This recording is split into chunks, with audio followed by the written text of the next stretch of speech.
Omwogezi w'akakiiko omwegattira Abasiraamu Abasiramu Bavuddeyo asinzidde eno n'asaba Mukama ayongere okujjanjaba Gen. Katumba Wamala ku bisago bye yafunye olunaku olw'eggulo bwe yakoleddwako obulumbaganyi. Afunye amawulire ag'okunyolwa ag'entiisa ag'esisiwaza omubiri abatujju bwe baagezezzaako okutemula Oweekitiibwa Gen. Katumba Wamala, minisita akola ku by'enguudo eby'entambula, ate ne bamaliriza nga battiddemu muwala we ne driver omugenzi Hassan Kayondo. Ffe nga Uganda Muslim Supreme Council tukivumirira ne sekuvumirira yenna era ne tutegeeza nti abatujju abo timukoze kinene nnyo mu kuyiwa emisaayi.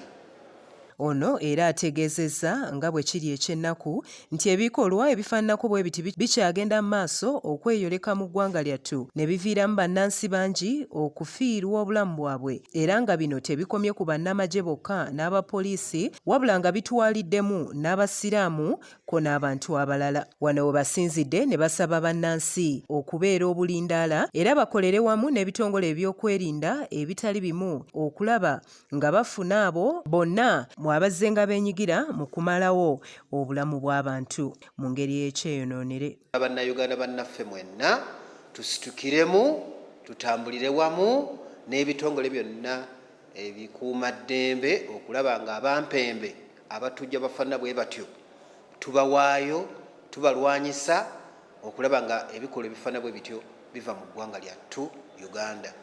Era ne twongera okusaba poliisi emabega muzze mutusuubiza okutuleetera reports ezimatiriza ddala nga nti mutandise okugoberera abatujju abafaanana bwe batyo. Naye kyannaku emabegaka wonna bamaseeka baffe bafudde naye tewali ripooti yali efulumye. Ono alabudde n'abatammanya ngamba bonna abeenyigidde mu kutugumbula bannansi nti kino kye bakola newankubadde ng'ab'ebyokwerinda ko ne bannayuganda tebannasobola kubategeera naye tebasobola kwekweka mutonzi waffe era n'abasaba beenenye bakyuse n'enkola zaabwe. Tegeeza nti ne weewaawo mwadduse nga mwekwese naye mumanye nti temwekwese Mukama Katonda yatonda obulamu era yatuusa mu nsi muno.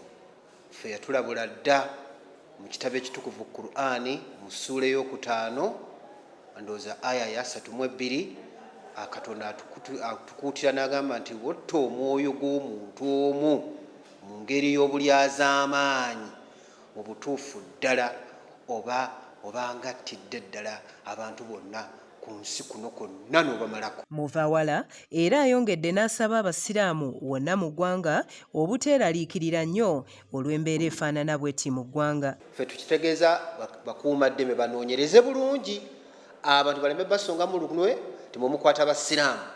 Nammwe Abasiraamu tubategeeza temwekwasa mbu tebajja bakwata mukole ebikolobero nga mulowooza nti mujja kulekebwa nga mutaayaaya nga mwekwese mu ddiini yaffe. Obusiraamu tebusomesangako kugenda kutemula abantu mu ngeri y'ekyoyonoonero efaanana bw'etyo. N'olwekyo tubategeeza mwambale enkofiira zammwe oba mukuze ebirevu mubikuze musaale naye kye tubategeeza nti temweteba mu bintu byonna ebyekuusa mu kumenya amateeka. Eggulire lino likusakiddwa Isa Kigongo ku lwa 44 olw'eggulo.